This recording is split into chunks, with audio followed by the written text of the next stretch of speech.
EWS यानी आर्थिक रूप से कमजोर वर्ग के लिए आरक्षण की 10% व्यवस्था जारी रखने का सुप्रीम कोर्ट ने अपना बड़ा फैसला सुनाया है। इस फैसले का फायदा सामान्य वर्ग के लोगों को शिक्षा और सरकारी नौकरी में मिलेगा। 5 न्यायाधीशों में से 3 ने इकोनॉमिकली वीकर सेक्शंस रिजर्वेशन पर सरकार के फैसले को संवैधानिक ढांचे का उल्लंघन नहीं माना है, यानी अब यह आरक्षण जारी रहेगा। वर्ष 2019 के लोकसभा चुनाव से पहले एनडीए सरकार ने सामान्य वर्ग के लोगों को आर्थिक आधार पर 10% आरक्षण दिया था। इसके लिए संविधान में 103वां संशोधन किया था। कानूनन आरक्षण की सीमा 50% से ज़्यादा नहीं होनी चाहिए। अभी देश भर में SC, ST और OBC वर्ग को जो आरक्षण मिलता है वो 50% सीमा के भीतर ही है। केंद्र सरकार के इस फैसले के खिलाफ सुप्रीम कोर्ट में 40 से ज़्यादा याचिकाएं दायर हुई थी। इस पर सुप्रीम कोर्ट ने 27 सितंबर को अपना फैसला सुरक्षित रखा था। Chief justice of India UU Lalit, justice Bela Trivedi, justice Dinesh Maheshwari, justice Pardiwala और जस्टिस रविंद्र भट्ट की 5 सदस्यीय संविधान बेंच ने इस पर फैसला सुनाया। चीफ जस्टिस और जस्टिस भट्ट ने ईडब्ल्यूएस के खिलाफ रहे, जबकि justice Maheshwari, justice Trivedi, justice JB Pardiwala ने पक्ष में फैसला सुनाया। केंद्र की ओर से पेश तत्कालीन अटॉर्नी जनरल KK वेणुगोपाल ने सुनवाई के दौरान कहा था कि आरक्षण के 50% बैरियर को सरकार ने नहीं तोड़ा है।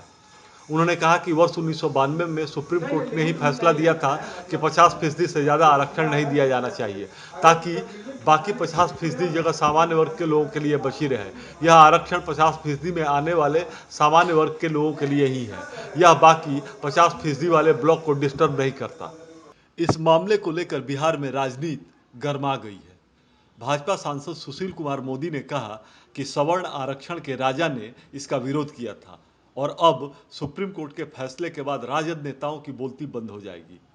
सुशील मोदी ने व्यंग कसते हुए कहा कि राजद नेताओं के बीच किस मुंह से वोट मांगने जाएंगे, यह एक बड़ा सवाल उठ खड़ा हुआ है। बिहार की राष्ट्रीय जनता दल वह ऐसी पार्टी थी जिसने संसद के दोनों सदनों में 103वें संविधान संशोधन विधेयक का विरोध किया था।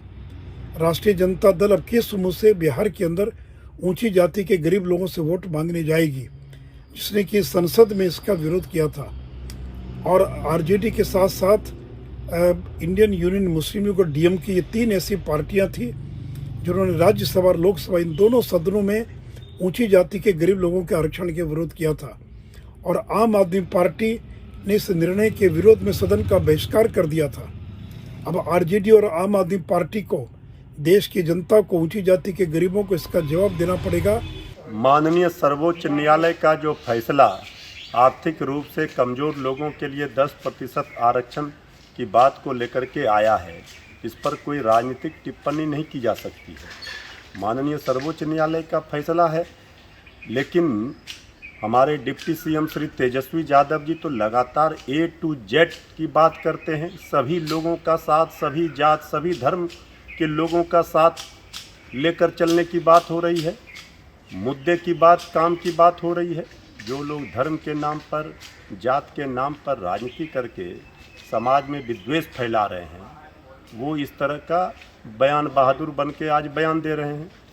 हमारी पार्टी को तो सभी जात, सभी धर्म के लोगों का समर्थन है।